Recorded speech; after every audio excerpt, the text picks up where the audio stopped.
Wow, good evening, everyone. Hi. Glad you could join the energy here tonight. Walking the It's, stars. yes. Trying to stay grounded here. I might levitate tonight. So, we have some astrologers here, at least one, and we'll open it up and Glenn, welcome, brother, to participation as soon as I finish my initial download. As many of you know, Mercury has just gone direct, and the sun has reached the black sun turning point of the winter solstice. And the solstice actually means stand still, so the sun is also standing still on the horizon at its furthest northernmost setting and rising point. Mercury has been in Sagittarius, so he's somewhat challenged because the information coming in connected with what's called the Great Attractor right now as we speak is so vast. He's challenged in putting it into words that are meaningful in the ordinary experience of our lives. So I'll do my best tonight. Just bear with me. How many of you sense that we have now just begun to enter a gateway of not only your personal destiny, but the destiny of the entire human race coming into full view? Oh yeah. Oh yeah. Yeah. So it is a time of destiny now that we throughout our incarnations have been preparing for. You know, we are our own ancestors. Aside from those who are star beings who just arrived for the first time, many of us, most of us, have spent many incarnations, incarnation after incarnation, building upon what we experienced as civilization, improving itself and building to a climax that would reveal our greater destiny as a collective human race. So this has been building and building upon itself, particularly when we go into Sagittarius a little bit here to create some context. There are what are known as Pluto-Neptune conjunctions that set a 500-year cycle, a phoenix cycle into motion, that govern or set the tone of that entire 500-year cycle. The last Neptune-Pluto conjunction was in the late 1890s. So since that time, we've been building upon a new wave of consciousness about the nature of the human race and the civilizations we built. Then Uranus and Pluto combined in the mid-60s.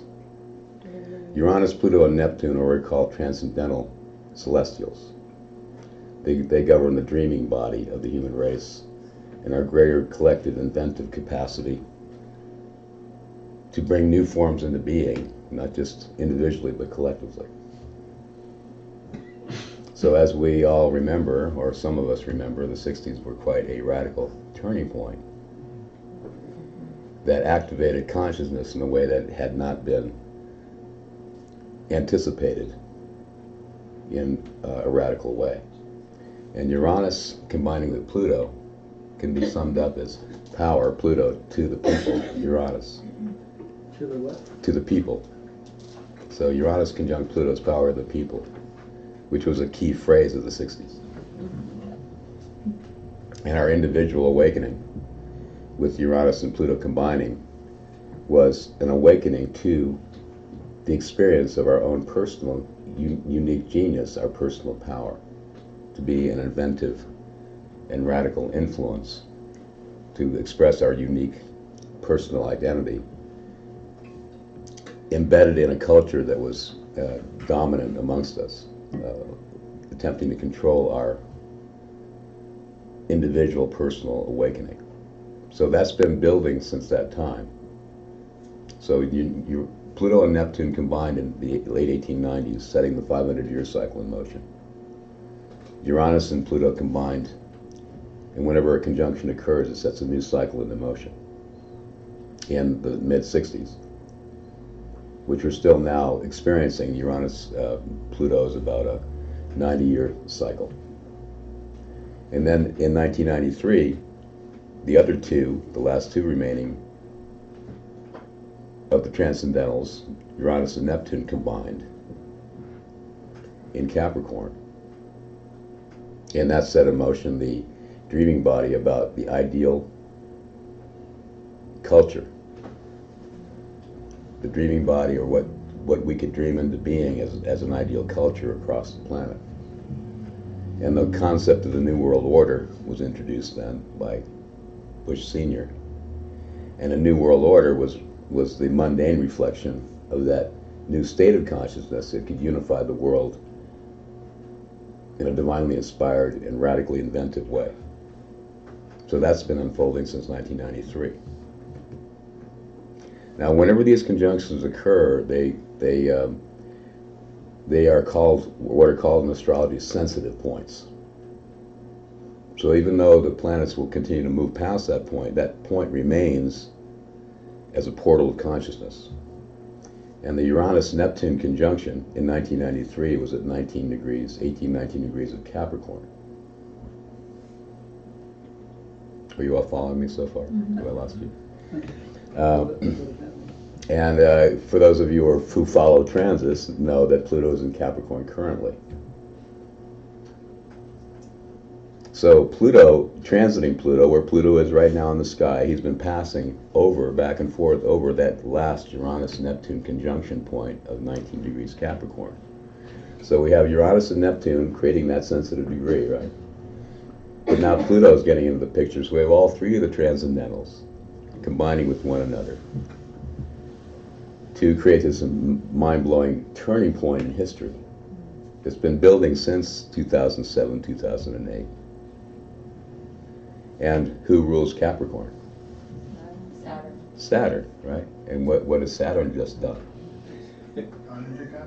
Saturn has just entered Capricorn. So he is the guide for the Capricorn portal or matrix, that sensitive point. And has been Pluto's guide ever since 2008 when he entered Capricorn. So now the ruler of Capricorn, Saturn himself, has entered his own sign and is now increasing exponentially in power. His powers of manifestation because of the presence of Pluto, which he will then actually accelerate to or reach in 2020 with a Saturn-Pluto conjunction in Capricorn. So I'm taking it slow because I want to build some context in terms of why I feel personally that this is the most mind-blowing culmination of all of human history, that we throughout all of our incarnations have been anticipating for thousands of years, now coming into full view. So we here as a collective or as an individual may feel somewhat overwhelmed by the profound nature of the drama that's unfolding across the planet that we call civilization, the human race, with 7+ billion of us now on the planet. This has never occurred before, coming to a head. So how do we each personally or individually find our relationship to that bigger picture that seems to be unfolding and gathering momentum beyond our personal control, and feel that we have an anchor point within our own nature that empowers us to be a participant in a meaningful way in this collective awakening? Have some of us been struggling with feeling overwhelmed by the nature of the matrix and finding our personal relationship to it and feeling empowered to play a meaningful role? Anyone? Yeah. So Saturn himself, as a master being, is associated with the dominant cultural matrix. And let's spend a little time on Saturn because he's so pivotal right now, between now and the end of 2020 when he conjuncts Jupiter in 0 degrees of Aquarius, to this model actually unfolding and building to a crescendo. Saturn is the dominant culture, is the celestial associated with the dominant cultural matrix. The society that we have been born into. And a culture by nature is society's or humanity's attempt to create a unified field of consciousness that brings us all together, anchored to a common identity. So that a culture by nature is self-confirming, has underlying, sometimes unspoken values that create its foundation, and establish the means through which success is attained, or the means, or the qualities that a society or culture recognizes as valued and respected that would be deemed successful. In other words, if you embody those values, if you achieve in terms of that cultural matrix, that cultural unified field, then you are recognized, respected, and given advancement in that particular culture based on the model that that culture represents. So Saturn, as a personal principle, governs the capacity of each one of us to gauge personally how well we're doing in relationship to that cultural model. Like it or not. Yeah, it's the dominant cultural model. But then what happens though, because Saturn is the last visible celestial, he's the master of the 3D visible matrix. Uranus is the celestial following.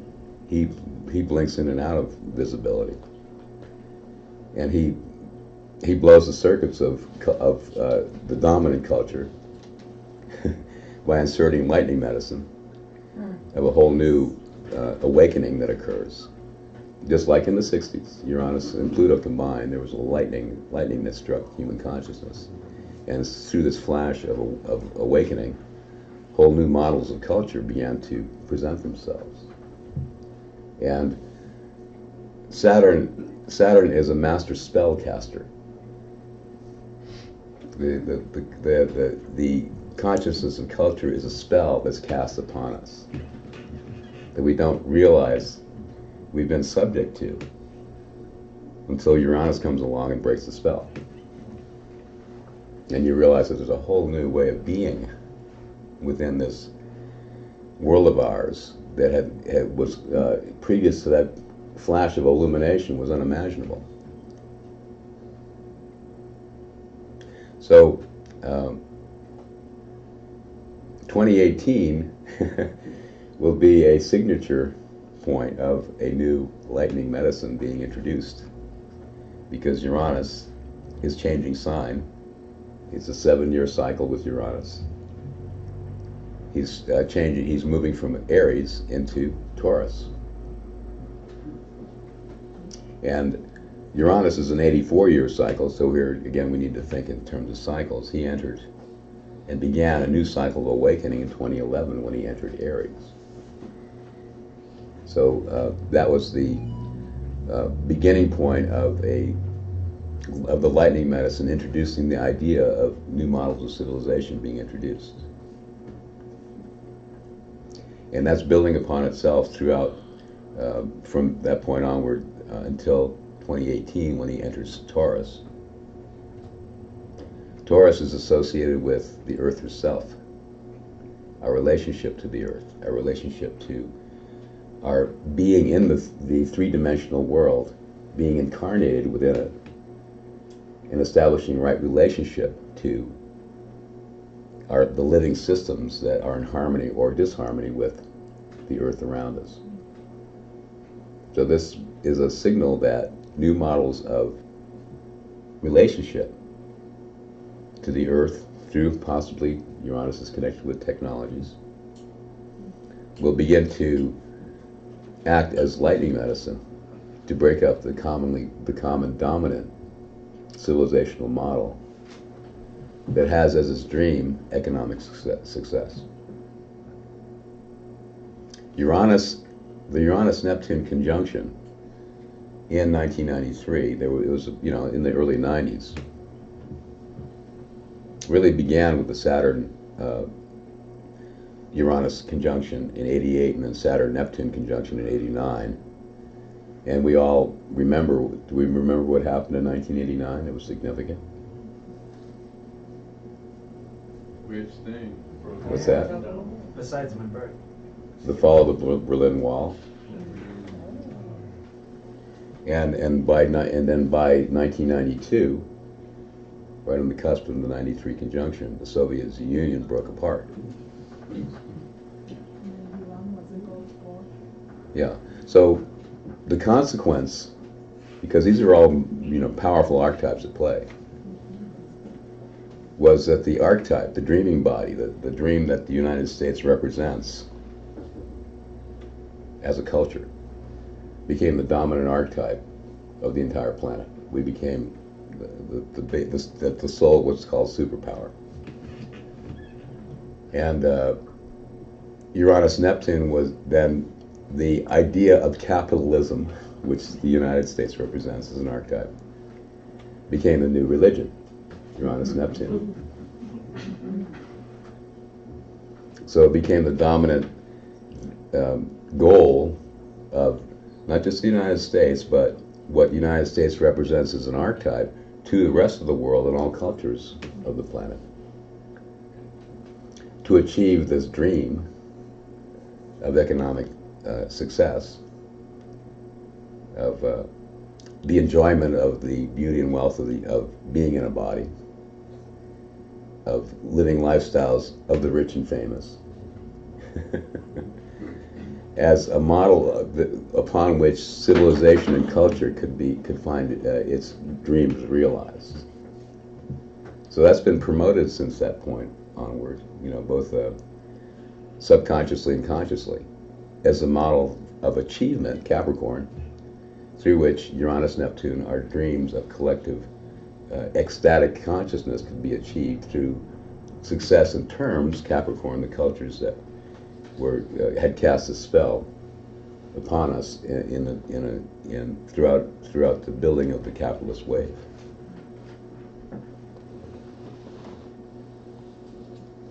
Now, with Pluto going back and forth over that Uranus-Neptune conjunction, we have the petty tyrant Pluto, who has achieved, in the terms of that Saturn spell, maximum success in the eyes of our culture and the world around us. So who might that be?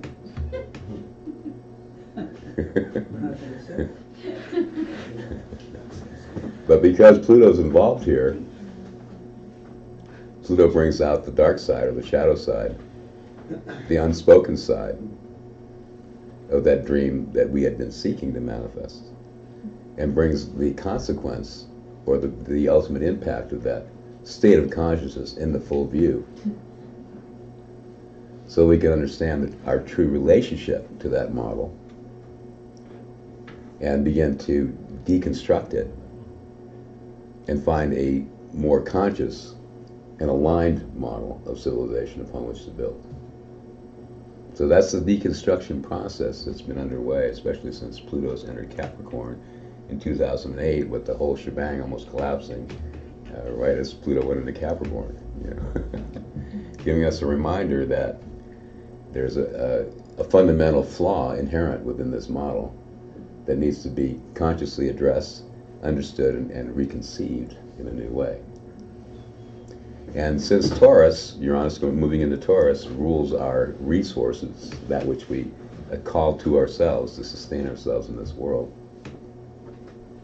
Uranus entering Taurus may signal, as some of us have may noticed, all this cryptocurrency wave of experimenting with new models of currency, of exchange, of the way we exchange value one with another.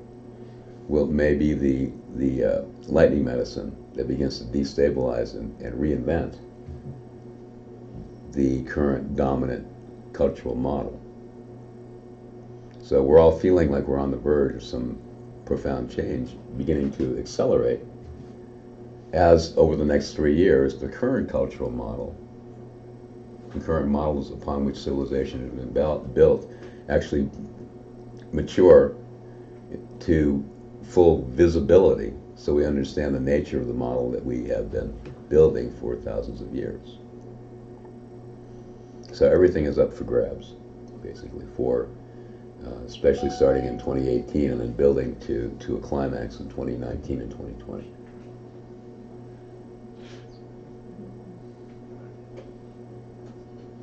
Any questions or comments at this point?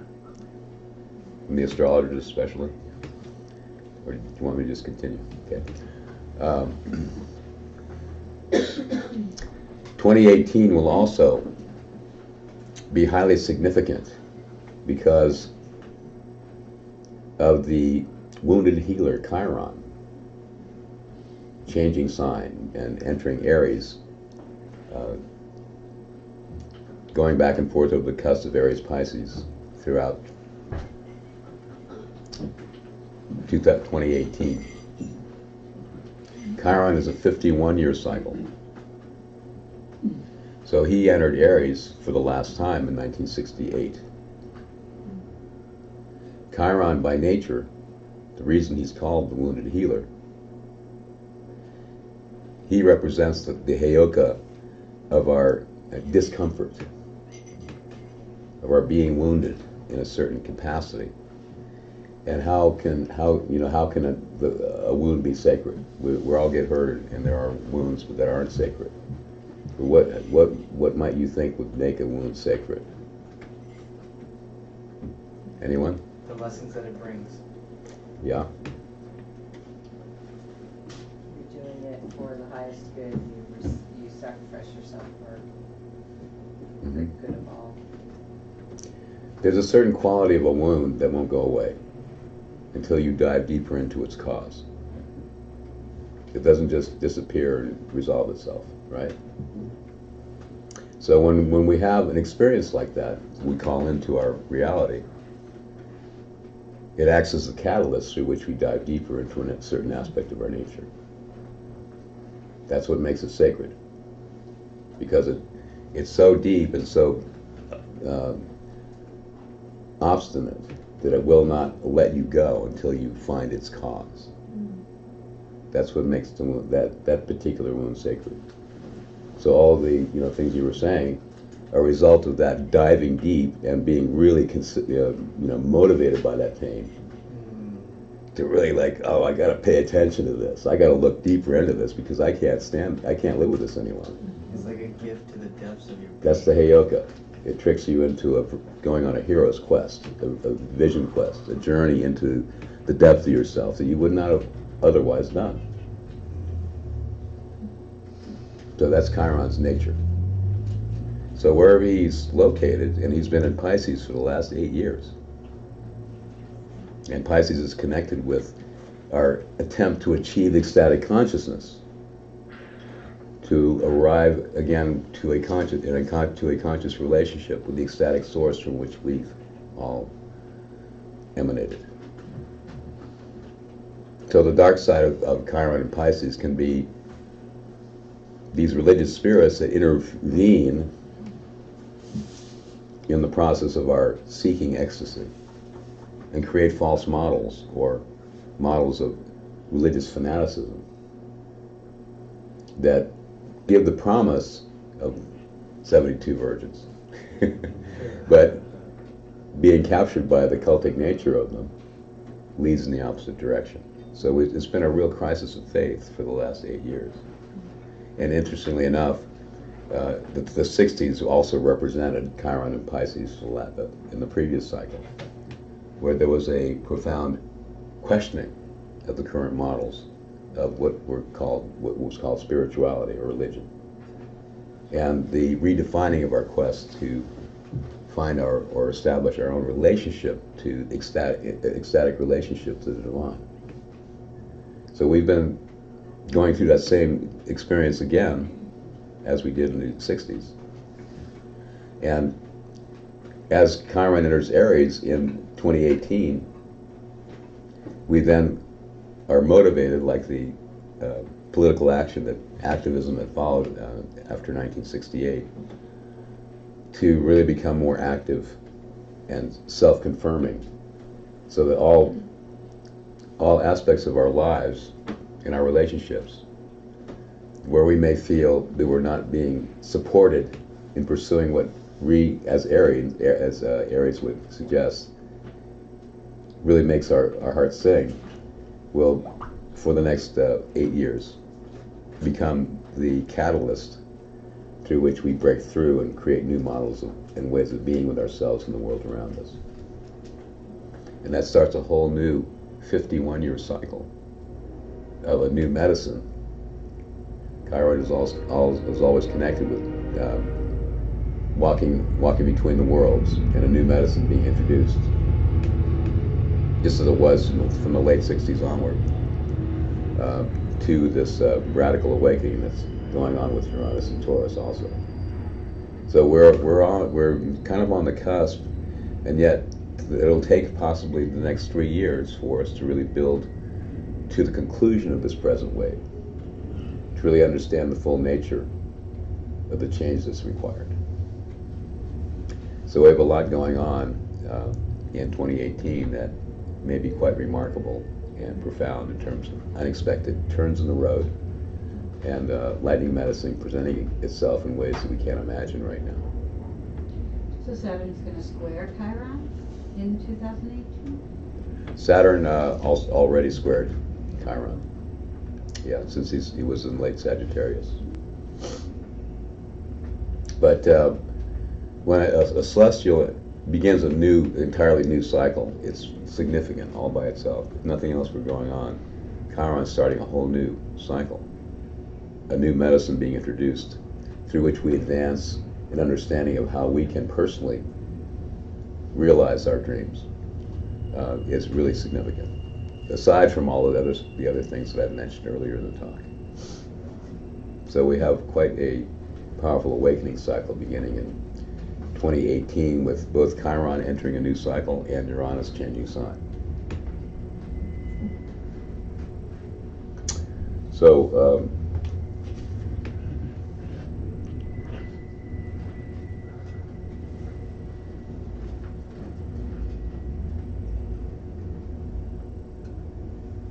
okay, so if that wasn't enough, Jupiter has entered Scorpio, and Neptune's been in Pisces since 2011. Neptune's in her own sign now, opening the portals, the ascensional portals to divine consciousness in the same sign as Chiron. So it's been a really profound time for the awakening of what true ecstatic consciousness really is, and our own relationship to the divine, so that we become a living expression of that greater love that's pouring out from the source, and designing and engineering a new way of being in this world that reflects that greater connection to the source itself. And this has been building since 2011, with the 2012 portal being right at the beginning of that. And Jupiter, Neptune in Pisces is a water sign. Jupiter in Scorpio is a water sign, and when two planets enter the same element, they form what's called a trine relationship to one another. And that's the most harmonic and creative aspect, because both celestials are in the same or same element, in this case water. So the Jupiter in Scorpio, master of the underworld, doing his vision quests, and Neptune, the goddess of ecstasy, are actually working together now with great enthusiasm and creativity. And the key words I got for this transit are wizards, sorcerers, and shamans, really making themselves known. This can mark an opportunity for a marked increase in your psychic abilities, in your magical abilities to manifest your passion, and be through the passion that you carry and the awakened kundalini that tends to reveal powers and abilities that you hadn't imagined you were capable of. through that passionate awakening, imbued and empowered by the love pouring out from the source, ecstatic consciousness becomes a transforming force in your personal life and in the lives of others around you. So I imagine that 2018 will see also many of us really coming into a more awakened relationship to the greater capacities of our psychic natures and the powers of the heart, the powers of love to actually open magical portals and cast a different kind of spell that will empower us to re-experience magic in the world. So we've got many of us signing up for the Hogwarts school. So things seem a little like, wow, I had no idea this was possible. You know, this is a magical universe. I'm starting to feel and experience things that I'd never even conceived of in terms of my magical relationship to a greater intelligence that's flowing through me, and not through just me, but through all things that are manifest. And these magical opportunities will then become a source of true passion and inspiration for you that will empower you as individuals and us as a collective to recreate the world. How many of you are feeling that already? Yeah. And, you know, it's like, wow, you know, this is our planet, this is our world, that we have the magical capacity and power to recreate the world in ways that really make our hearts sing. And when you make that commitment, you may just be surprised at how other magicians just show up. It's just, wow, you know, this is cool.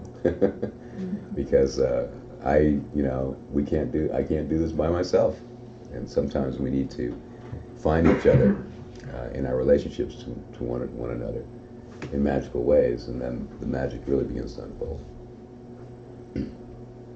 So as far as personal relationships, this can also be a profoundly empowering magical time if you find a partner with whom you can dance into the magical realms to activate those aspects of yourself that are connected with passion, ecstasy, and the awakening of the Kundalini. So Kundalini magic, Kundalini practice, tantric relationship, tantric consciousness can also be a gateway through which this magic is realized if you find a partner with whom you can dance. We're always dancing with ourselves, but sometimes it's nice to have a dance partner to dance with also. So, and this isn't just restricted to an individual one-on-one. It could be to an entire group of people who just create a magical portal through which a greater vision of ecstatic consciousness and walking with that ecstatic consciousness here on planet Earth begins to emerge.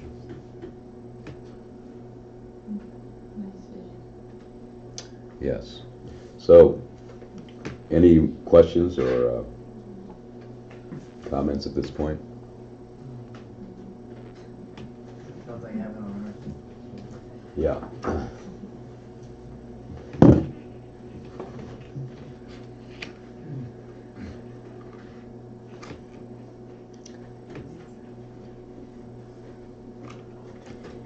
Is having been flying high like the eagle, even the eagles have to land and find a nest that's appropriate. Let's get down in the weeds here a little bit. And my concern over the new year, Mars has entered Scorpio.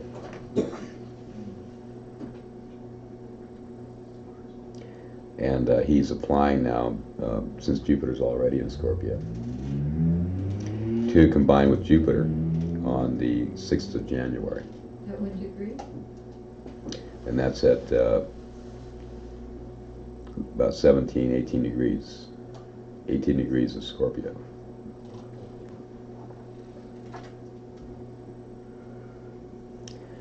The window of the 6th of January through the 9th of January is a particularly powerful window for the Heyoka appearing, of the dark side of this particular grab for power that's been globally manifesting, coming into view, because this Mars-Jupiter conjunction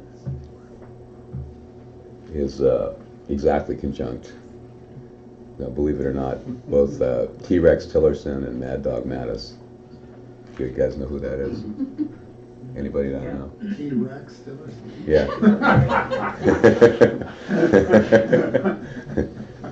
Even though they were born 2 years apart, they have an exact Mars conjunction in Scorpio, within minutes of each other, both squaring their natal Plutos.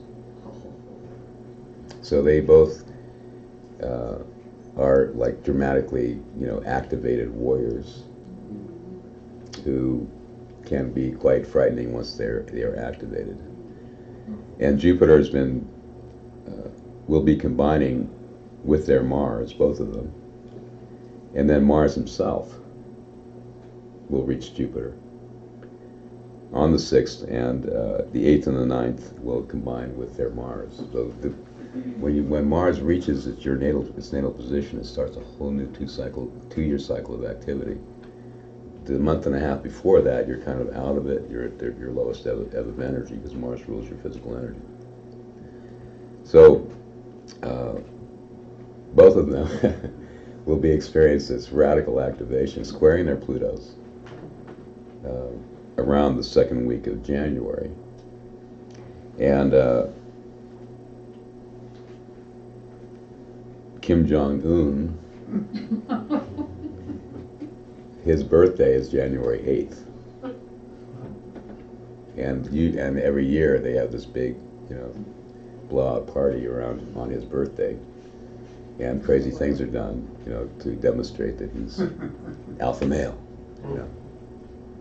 So I'm looking at this saying, whoa, this looks like it might be a wake-up call that will, because Tillerson and Mattis are the face of the United States to the rest of the world. Now, so we have a problem with the rest of the world. Who's going to step up to the plate?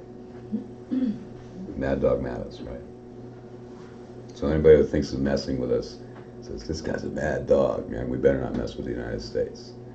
T-Rex Tillerson, he's Secretary of State, right? So he is the public face of the United States to the rest of the world. These are archetypes. So we can take these archetypes and say, okay, how does that reflect in my own world and my own nature?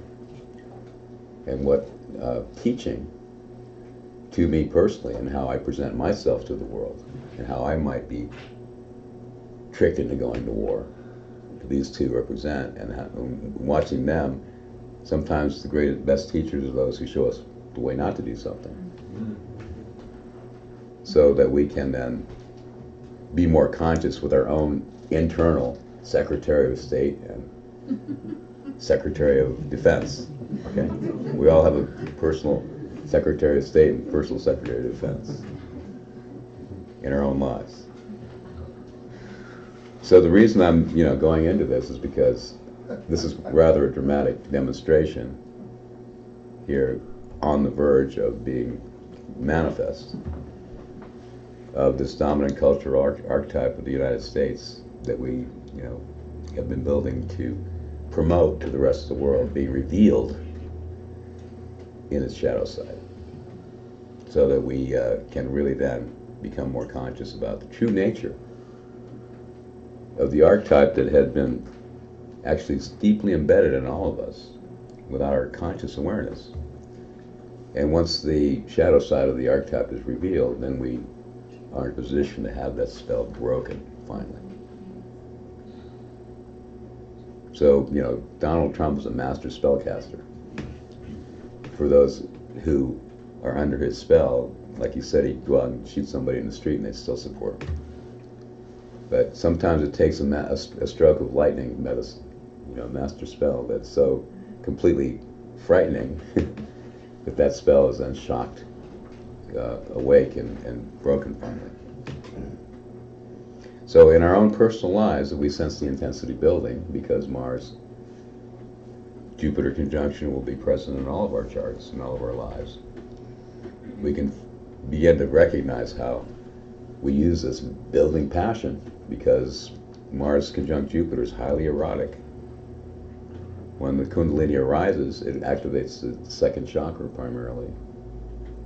And we find ourselves really passionately engaged with whatever we're choosing to accomplish. And this can be particularly true in personal relationships. So it's really an opportunity for us to learn how to ride the dragon,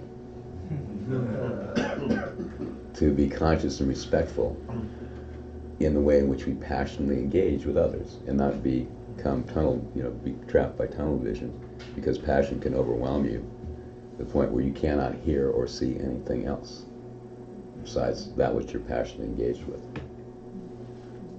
So if all of us have been feeling, this building intensity, that's because of this Mars and Scorpio transit combining now with Jupiter. And the beauty of this is that it'll be sextiling Neptune and Venus, just entering Capricorn on Sunday.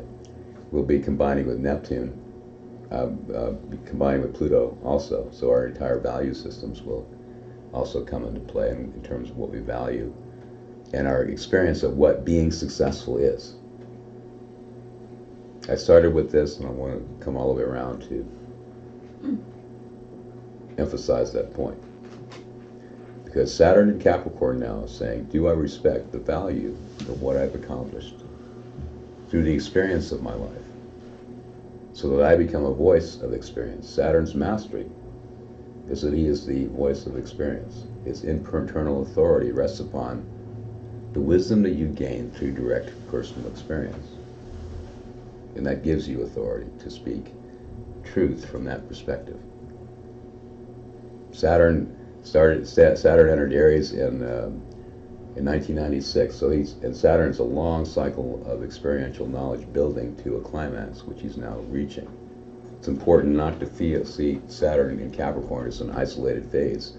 This is part of a long phase that's been building since 1996 in terms of understanding what is, in our own integrity, worthy of accomplishment.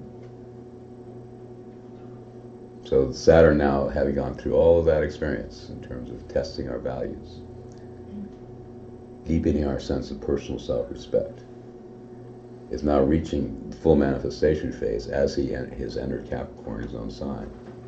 So we can take a meaningful and influential place in our own lives, the communities around us, and the world at large, without fearing being not qualified for the position that we've been invited to, because many during Saturn in Capricorn will be promoted to greater positions of influence and responsibility. You are qualified by virtue of your own personal experience and what you've learned from it, the wisdom you gained from it. That's your ultimate qualification. So all of you be ready to be called to duty.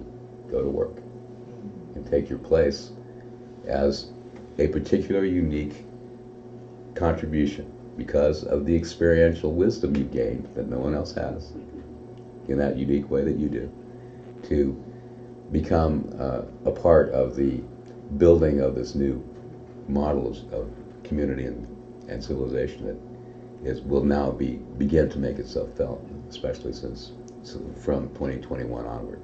But it's already getting underway now. So if you have been struggling at all with the current spell of our culture, determining the degree to which you consider yourself successful, that is no longer even an option. The foundation upon which your success is built, your feeling of being respecting yourself, is by virtue that you have stuck around to this point. You're still standing, and the wisdom you gained, as a result, qualifies you to speak with authority, but only in terms of your own personal experience, without attempting to impose that value on someone else around you. So that's the foundation. That's what true solid ground is. And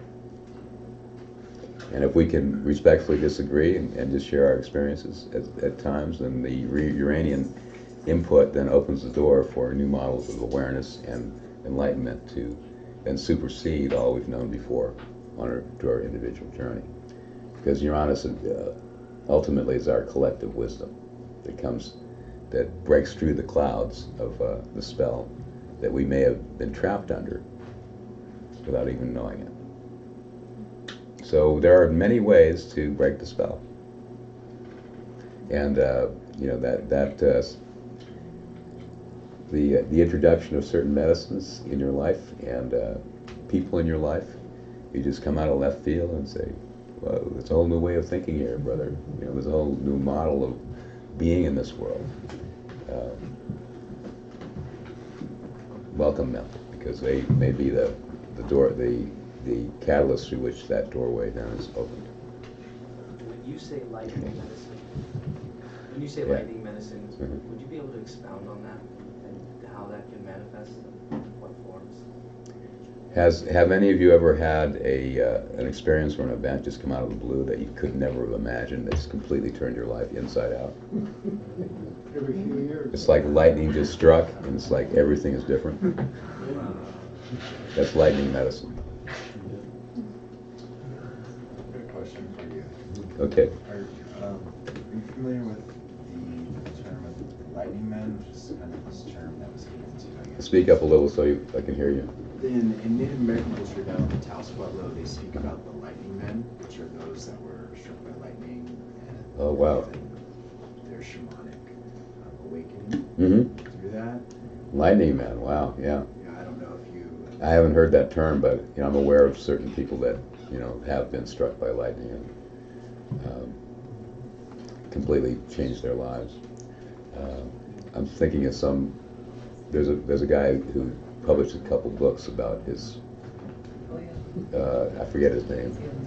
Anyone remember him? Who that was? But you don't need to. It doesn't need to be that dramatic, but it can be quite dramatic. Yeah.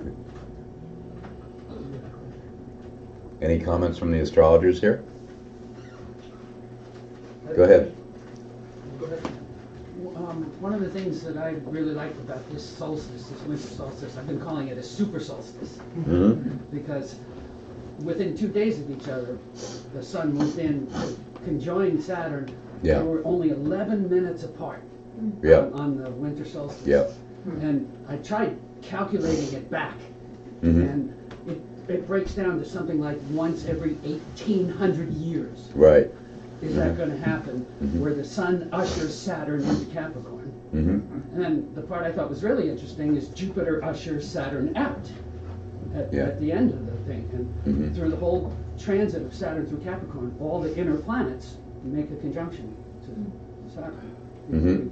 Jupiter right at the beginning of Aquarius. Yeah, that's 12/21/2020. Right. So this seed function that's going on right now, Mhm. between now and the springtime, Mm-hmm. there's some major seeds that need to be planted. Yeah. Major ones. Right. Yeah. The sun is always our personal vitality, or the illuminating power of our awareness. And combining with Saturn, that would be becoming aware of our personal integrity and our value in terms of where we stand and the contribution Saturn we make to the world around us. So that Sun Saturn would be an empowering aspect that, like you said, sets the seed for the next 3 months, until the spring equinox. So we may be called to duty in ways that at first we may not feel qualified for. But as we give ourselves to the opportunity, we become more and more aware of how capable we truly are. We rise to the occasion. Saturn always sets the bar a little high. Says, can you clear that, as a pole vaulter, can you clear that hurdle?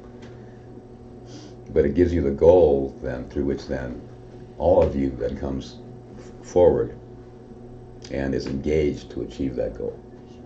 So be prepared to be called to situations that demand a little more of you, set the bar a little high, and just demand that you be all that you can be.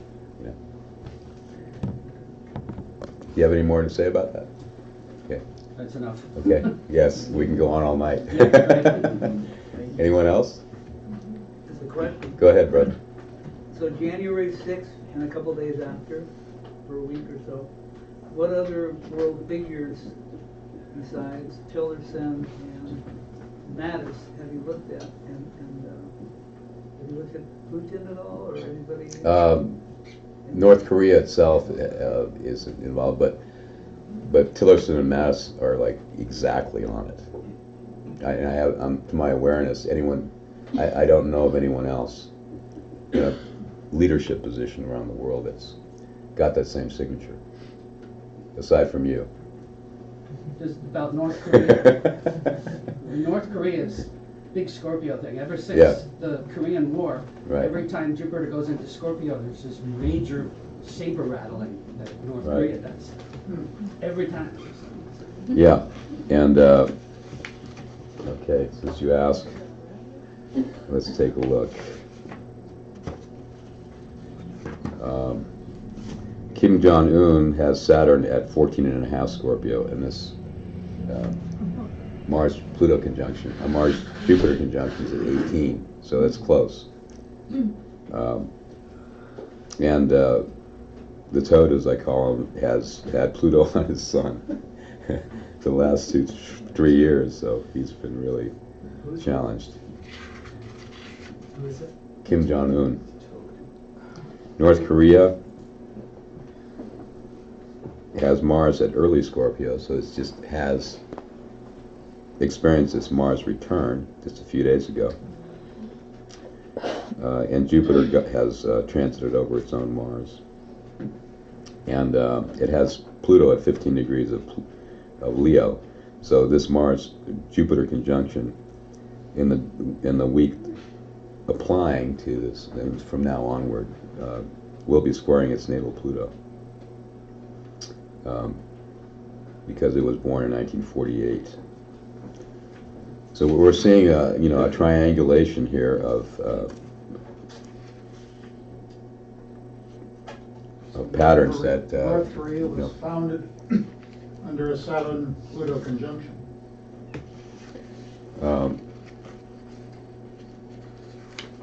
Let's see, North Korea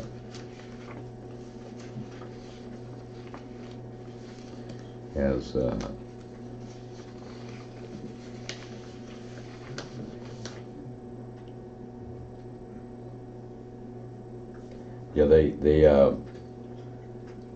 Pluto's at 15 and a half, and Saturn's at almost 29 degrees Leo. So they're like 14 degrees separated, but it's within that Saturn-Pluto in Leo window, which was exact in 1947, I believe. That's right on Trump's ascendant, too, isn't it? Yeah, Saturn. it's North Korea's Saturn is exactly conjunct. Yeah, Yeah. and Saturn on the ascendant is if someone's Saturn's on your ascendant, they will call you to accountability. And so this Mars-Jupiter, and then and it's also conjunct is Mars. So North Korea is trying to tell Trump what to do. And he doesn't particularly like it. But I'm focusing on these individuals because they have been moved as archetypes by the Spirit to demonstrate particular archetypes and their positive and negative natures as a demonstration of certain internal aspects within ourselves and our own personal lives that then we can become aware of. We all have an internal Donald Trump also. So rather than witnessing these events as external to you, view them as if you were in a dream and decode them as archetypal representations of aspects of you and how you can more consciously come into relationship with your own personal inner Donald Trump. They're actually giving us a great service. Yes, they're you know, just like Adolf Hitler did. You know, he was we still have that model of consciousness or expression seared into our memory, so we never follow down that road Easy to again. look at it like that, but it's very important to look Yeah. at it in that way, Mhm. the positive that comes Yeah. from it. Because otherwise you feel overwhelmed Yeah. and disconnected You from have to empower yourself. these greater events that are occurring beyond your control. Yeah. Question. Go ahead. So, have you looked at Russia and China in this picture? I briefly did, but they don't have those signatures in their charts. Yeah, not like the ones I've mentioned. Have you looked at it at all, Russia and China? How about our brother? I'm just looking at the Mars and Scorpio, squaring Pluto, and they don't have those in their charts. So Eric, this Uh-huh. time in the, you mentioned the 1960s, which was quite a time. Mm-hmm. The cycle of time from the 60s, like let's say from 68 with the assassinations and everything that happened, Mm-hmm. 70, all the way up to, maybe you could go up to Watergate and Nixon, 74, I think. The period of time that we're looking at now, do you look at it, you see it, how far ahead, if you can look? I mean, is it like 3 years of real cleansing, intense time between between now and 2020, or do you see it tapering off a little bit after that, or have you looked at Well, that? Chiron will be in Aries for 8 years, but he's starting a whole new cycle. Just like in 1968, he was in Aries through the mid-70s. So the whole activist revolution, the consequence of the spiritual awakening that had gone on in the 60s was then taking its active manifest form in each of us individually back then, being pioneers, Aries, of new ways of being authentic in the world, Aries, and feeling, the wound of not being supported in expressing our unique individual authenticity, Aries, and going after our personal dreams. So that's the next 8 years, but even bigger than that, starting, as Glenn mentioned, the Jupiter-Saturn conjunction at 0 Aquarius begins a whole new 200-year phase of Jupiter-Saturn conjunctions in the air signs, which is connected with our awakening, awareness. Jupiter-Saturn conjunctions set a 20-year cycle of cultural spellcasting. And that's also another one. That's so by the mid-20s especially, the whole new age of awakening. The real awakening will have begun. But between now and then, we've got some major shadow work that may be coming full circle the next couple of weeks here. That will need to fully manifest and reveal itself before we really understand the true and fundamental nature, the depth of the change that's required. Watch our minds at this Yeah. point. Sometimes, things have to get really fucking weird before a person or a group of people Yeah. realizes we can't go any further in that direction. So be patient. There are Heyoka teachers that may appear that will really be demonstrating what not to do in such dramatic terms that we are completely done with that fantasy. Anyone else? Yeah, it's kind of a little bit on a topic you just touched earlier, but what part of the alignment of the stars and the planets are reflecting this movement towards an independent currency and an exchange of which we are now able to send and receive value for all intents and purposes, like cryptocurrency I'm referring to, across the planet to countries all over, and really setting a way of taking our own power and putting value back into something that transcends the current model that has been available to us. Yeah, the Uranus starting a new cycle of awakening or common collective models through which we can move forward into a new domain have really been underway since 2011. But now as Uranus goes into Taurus, they're biting. They're going to take physical manifest form. So it's all been exploration mode. No one really knows where this is going to land or how doable it is in terms of a new model of exchange that's reliable, that we can put some weight down on. But that's all going to begin to manifest and hit where the rubber meets the road, starting in 2018, but particularly from 2019 onward. New ways of exchanging value. Taurus is connected with Venus, which is always connected with what we value.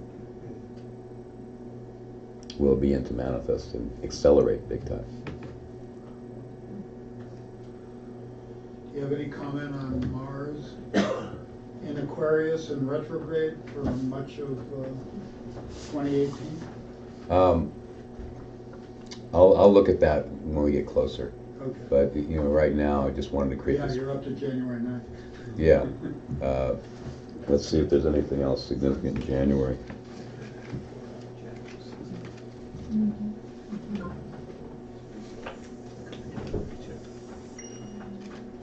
So, yeah, Mars doesn't go retrograde until the end of June, so it's a little far out. The whole world could have turned inside out and upside down by then, so we'll leave that one.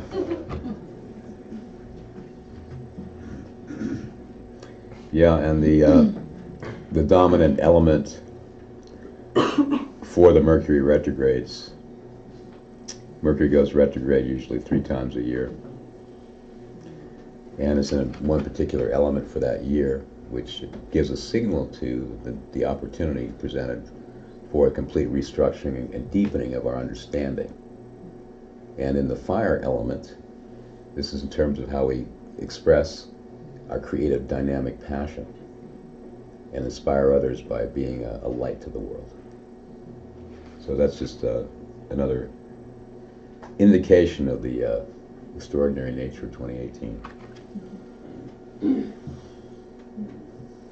Go ahead. Yes, I heard this astrology thing about how there's this connection between 12/21/2017, which just happened a couple days ago, and then 5 years ago, 2012, the same date, and that it was the end of a cycle, and that whatever lessons we were going to learn and hard stuff we were dealing with would end, and then we'd have new lessons, and it's a new beginning. Have you heard anything about that, or have any thoughts on it?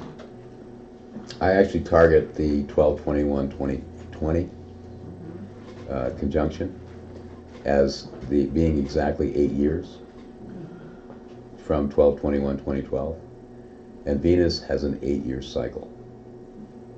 So Venus will be in the same relationship to the Sun as she was at 12/21/2012.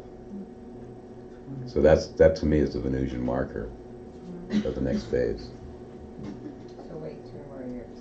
No, we're not waiting for anything. We're gonna be put to work between now and then. Anyone else? You said there's a period of shadow work that's coming, and is that coming at the end of this year and the beginning of January? Yeah, Mars remains in Scorpio until the end of January. So and combined with Jupiter, it really does tend to intensify whatever is seated in the underworld of our nature needs to emerge, and the trigger that brings that up out of the subterranean aspect of yourself is passion. You know, when you have this deep well of energy that you've been holding a cap on, and then something gets passionately engages you, or you get so involved and you can't hold back any longer, what happens? It's just almost like a volcano erupts from your being, and all that energy in the underworld of your being becomes visible. Okay, so passion is the trigger or the key that releases that tremendous power. So that's why I said earlier, we're going to learn how to ride a dragon and be conscious and purposeful, respectful with the way in which we express all of ourselves in a passionate way. Yeah, Trump's giving us a lot of experience, a lot of practice. One more thing is kind of like, he's tries one's patience. Yeah. And the collective is. They were saying something one more time. If he fires this guy, Mueller, I think. Right. That's it. I think that would Right. be it. But beyond the politics of it, Yeah, I know. he represents the archetype of what success has been modeled to be Yeah, he's by the dominant cultural spell. absolutely. You know, the dominant cultural spell in terms of what being successful is, particularly for men, Donald Trump manifests, incarnates as the trickster. So now we're getting a closer look at that archetype and what, you know, is that really successful? I mean, do you need a tower, a phallic symbol with your name on it to be considered successful in the eyes of society? It's the old paradigm. Yeah, but that old paradigm needs to be modeled to its ultimate, and then revealed for what it actually is, and that's Donald Trump. You know, he's giving us an inside view into what that particular spell actually entails, and how dead it really is in The terms of. shadow work being done is Yeah. amazing. Right. The whole world right now is kind of come up to the surface. Yeah. Go ahead. I just want to point out the eclipse that happened back in August, Yeah. right on Trump's ascendant. Exactly. That set up a little ripple effect that within 18 months he's gone. Yeah, and then Mars and Jupiter will square that eclipse point, and Mars will square at the end of January, and his natal Mars. So this whole January window is quite dramatic in terms of a turning point in the modeling of those archetypes that are, you know, primary teachers of ours in terms of what success actually looks like and how to reevaluate how we project the spell that's cast by our culture upon the cultures of others. And that's all being, you know, really confronted right now. The rest of the world is rising up and saying, we've got our own cultural spell that's just fine. And we won't allow you to cast that spell upon us. Because that spell, really, its underlying intent is to create a unified model of consciousness that supports our experience of belonging to one another. You know, if you're part of the same culture, you feel like you have a sense of belonging to those people that are part of that culture. So the underlying intent of a culture is to create a field of resonance through which we can all find our belongingness to one another. But the whole idea of the collective spell of that culture is now being remodeled, broken apart, so we can create a true model that unifies us all, that's connected with the heart.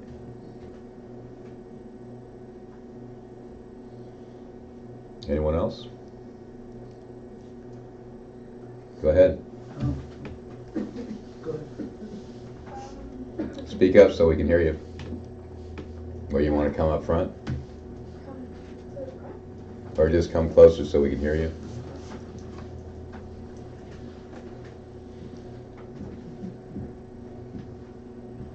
That's good. Hello there. Sorry, I've been hermit mode for a while and it's like... Humans.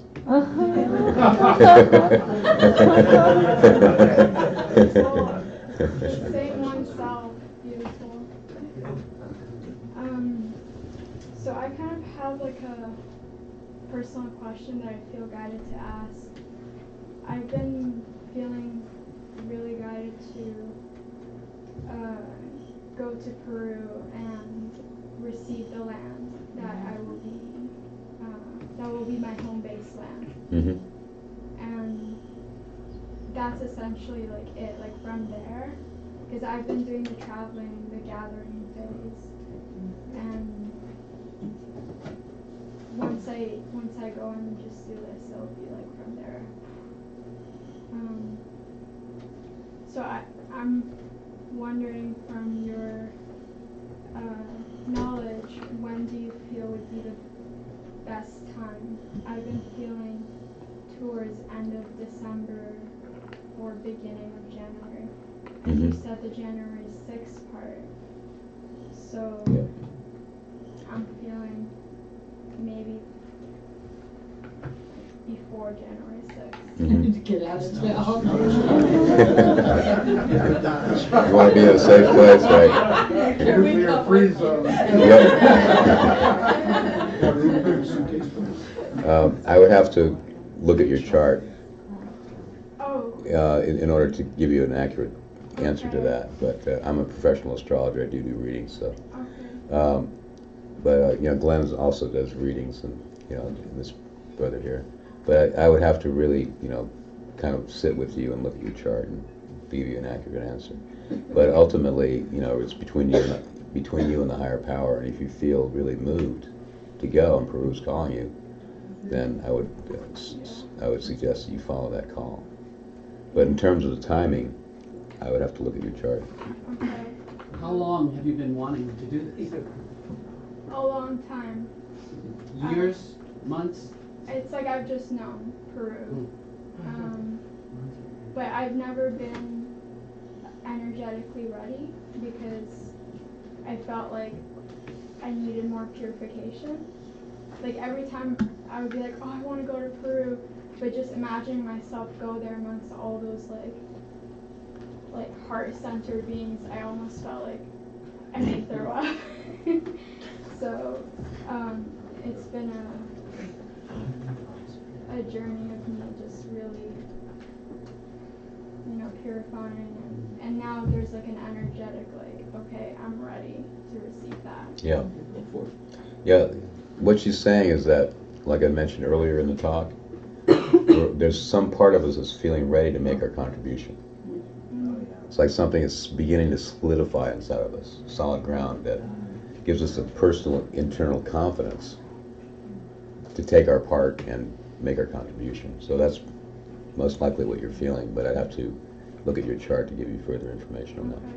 I can talk to you after then. Okay, beautiful. You're welcome. Okay, everyone.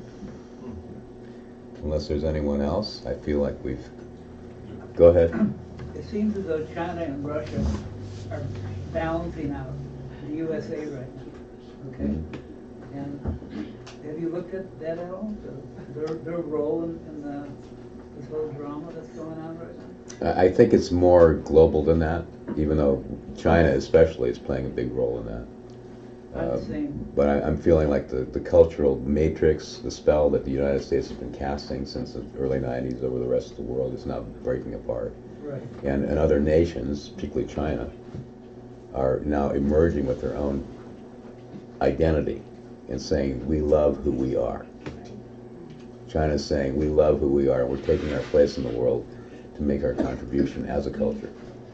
And that to me is a real signature of humanity maturing, rather than having this dominant American culture spell cast on them. I haven't really spent a whole lot of time with China, but or Russia, yeah. I don't see them, because the United States of America, whether we like it or not, is still the dominant spell that's being cast. And the real nature of the changes globally will originate here. Even though China is really, setting the stage and requiring that change be made through their own alliances. But in terms of a cultural model that's being projected out to the rest of the world, that really is a dominant dream-making, visionary experience, the United States still holds that. Yeah. Are you thinking of moving to China? See him afterwards.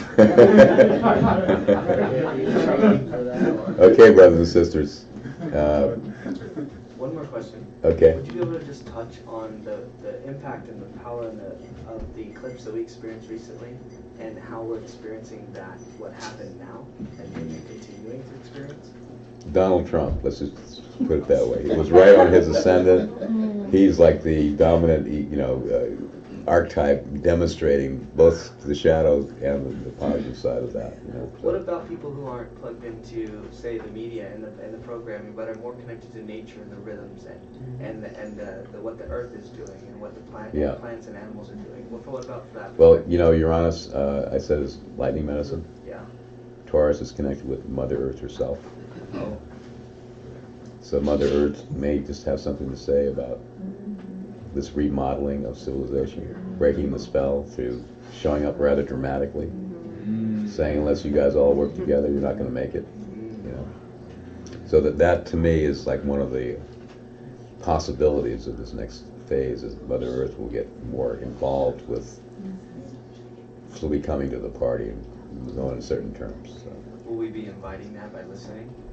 Yes, we'll be invited either way because we can't really leave this earth. So we're part of this party. Eric, thanks. A quick question: does Saturn ever represent like a positive dominant culture world spell? Like, is it always negative? Well, it just represents the dominant cultural model, and that within that dominant cultural model, there's always positive and negative. But it is the model. It's the culture that's been built over through the ancestral line, Saturn, over a long period of time. That becomes established as the model of success. And then you have Pluto, which is the shadow. Yeah.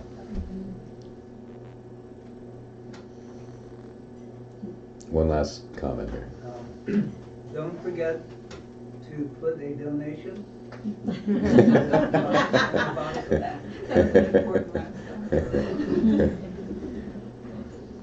Much love, everyone.